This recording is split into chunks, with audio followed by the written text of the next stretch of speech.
Name and major. Oh, my name is Norman Sabin. I'm in electronics computer engineering technology. This is a DSP project I was trying to bring up for open house. So pretty much we just use this. We use software in order to. Have you ever heard of an RC filter? Well, yeah, an RC filter is a resistor and a cap, and you can arrange it to be a high pass or a low pass. Right now, and I'm doing that in we're studying it in digital signal processing right now, which is a senior level class. I don't want to get too crazy on you, but yeah, I'm doing that in software, and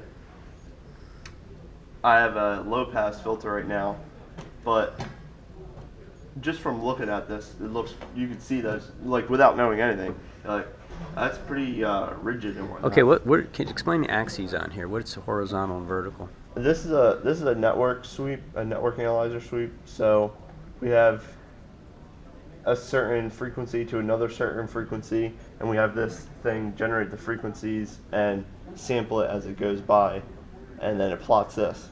So this is actually really misleading because it's in decibels. So it looks all fine and dandy, but like there's a lot going on here, and if you don't understand it and you click the wrong button, it can get really messy really quick. But yeah, I have a filter that I just made. It looks like a low. I just brought up a lab that we did in class, and it looks like this one is the one where I did a low pass filter that lets all frequencies up to. I made the filter for 4,000 kilohertz to have the sharpest curve, but it's not until -3 decibels on this cursor here. That's, in all actuality, that's where, like, that's, so only 3.5 kilohertz will get past this low pass filter. Right, and that's like the half power Yeah, that's point. the half power point. Yeah. So like in all reality, it's only gonna let 3.5 through. So yeah, we're implementing the C code on this processor here. Have you ever heard of an Arduino? Yeah. Well, this is like an Arduino on steroids. Yeah, and we do all our high processing on here, and this has FPGAs on it too, which is you'll learn about that, but a lot of employers like that stuff too. Yeah. So this is the type of thing a cell phone does, right? When you talk into it, one of the first things you do before your voice goes to digital is you have to filter it to make sure that there's the frequencies going in aren't too high, because there's other problems that come into play. So that's kind of what Norm is describing, is stuff that, like companies that design cell phones, they would need engineers to understand. So that's kind of why we teach it here. Is to, that's sort of like where the application is. And our midterm was even like filtering out like noise frequencies from a certain frequency, and that was on our midterm. We had to do it like on the fly. Yeah. An example of an employer. Explain your job right now. Yeah. Well, I wanted to get a, so that's that. I wanted to also bring up. I always like to have analog stuff up too. So where do you work, Norm? I work at Cortec. It's this electronics engineering firm up the street here. Oh, that's nice and close, huh? Yeah, and so like this is kind of like some of the stuff I do there. But oh, I brought up their website. This is their website. Now, how did you get hired here? Were you an intern there, or? Yeah, I'm an intern. I work. Oh, you're intern. What's today? Today's Sunday. I work there tomorrow from 4 to 7, and then I work Thursdays and Fridays too. Is that your best paying part-time job so far? You worked for a nursing home for a while. You worked at Pepsi. So I'm not saying you don't tell us how much you get paid, but it's pretty good. It's the best part-time paying job right now. But all the hours I put in as an electronics tutor and a math tutor here is more money than I can make there part-time. I'm not here full-time. And I'm not there full-time, but I still make a little bit. But I love working here because like all the guys are really cool. We mostly do SPIR work, and it's mostly, well, they like to do a lot of piezoelectric stuff, which you'll learn about that. But we mostly do switch mode power supply stuff, which is, remember wall warts? You used to have wall warts, like these husky things you plug into the wall. Just AC adapter. Oh yeah. Oh, yeah? Yeah, the things you plug in the wall, the heavy ones. Yeah. Well, remember Apple and Samsung started making those chargers that were just these little chargers. Those are switch mode power supplies. You can reduce the weight and everything and get the same output and same if you do it just right. So we do a lot of switch mode power supply stuff there. Okay. And it's like a lot of work for like the Army and the Navy and NASA. NASA and whatnot. So yeah, this is an analog project we're working on in one of my analog classes right now, which so like in real life you'd be working on this stuff, right? And you'll be putting it together and you'll put it out in theory and everything and it'll all work and that'll be all fine and dandy. But once you put it together and actually try to make this stuff happen, this is called prototyping. You take this like your junior year or sophomore year.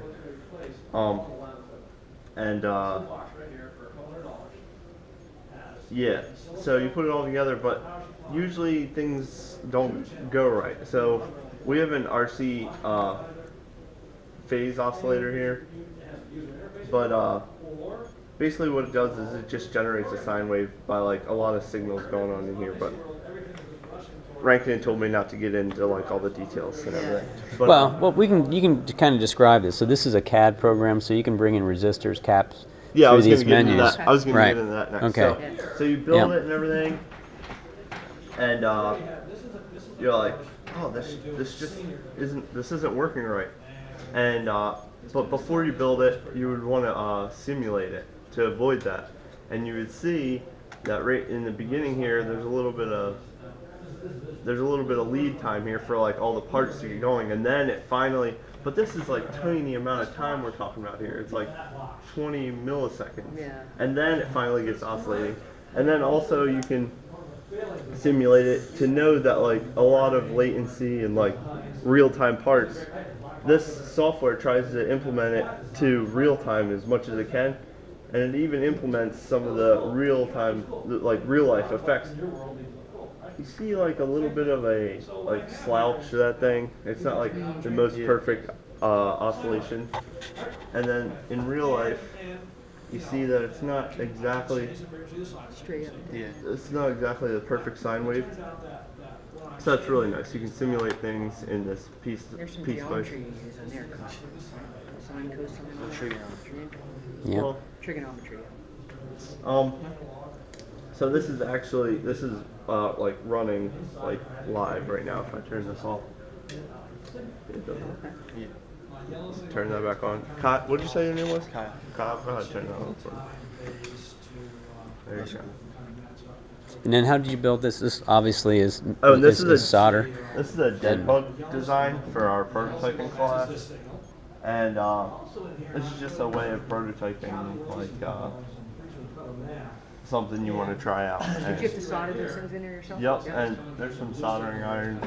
Like there's one over there, but we have one in our toolkit. I mean, I have my toolkit here. Like I made my own. You can buy one, but yeah, I have my soldering iron in here. The ones at work are a lot nicer, but Yeah. this does the job here. And But you're gonna still wanna- doing a lot of hands-on stuff. It's not just computer stuff. Yeah, no, the computer stuff is hands-on too. When you're at work, you're not going to be the stuff I showed you all has a theoretical side to it Right. that I'm not showing you. Like, Right, okay. I wish I had my book here right now and show you all the like theoretical stuff that we had to go through in order to get to that, because you have to put all the stuff in the book together in your head, and then you have to think about it for nights on end until like you crunch it so hard in your Becomes a brain, nightmare. and then you make the function, and then it doesn't work right, and then you make it, and then it works, and then you keep on remaking it and redesigning your code until it's the best working and understandable code you can get. And then, like a lot of students that start at Core Tech as an intern, some of them are full-time there, right? So you work with some full-time graduates of Penn College as well. Yeah, and my professor, my speech professor was turns out to be their HR there. So that helped me too. You guys got a nice little marriage there with the college. Yeah, yeah, and that's just, there's also Primus Technologies is another local company that hires our students part-time, and that just sets all these guys up with some practical experience, because then, you know, when they're graduating, now they have, you know, good internship experience. A lot of the companies that come to our career fairs, they really like the internship, because that kind of shows that the students really understand what they're learning, you know, in school. But we do have a lot of hands-on here, as Norma's showing you. That's what we want to really highlight here at Penn College is, you know, the labs are relatively small. How many people can you get in here? 16. 16, but normally classes are, what's your class in here that you probably 12 students, maybe 10? Yeah. So we try to keep the sections pretty small. That's great. And that helps to learn stuff too. So, any questions for Norm? Yeah. Are you from the area? We're from Salisbury. Okay. There's a lot of kids from there. Monroe County. Yep. Actually, I was just out there at Bartonsville, the Monroe County Career Technical Institute. We actually, Chris Roberto teaches one of our classes here. We have a relationship with a lot of high schools and technical institutes where the kids can get like our first semester classes at that institution, and they can transfer. Well, they're actually real courses. They don't even have to transfer them. Right. They just actually get a Penn College transcript. So, like I said, I was just out there. Do most kids come here from a technical school? Because he's like regular.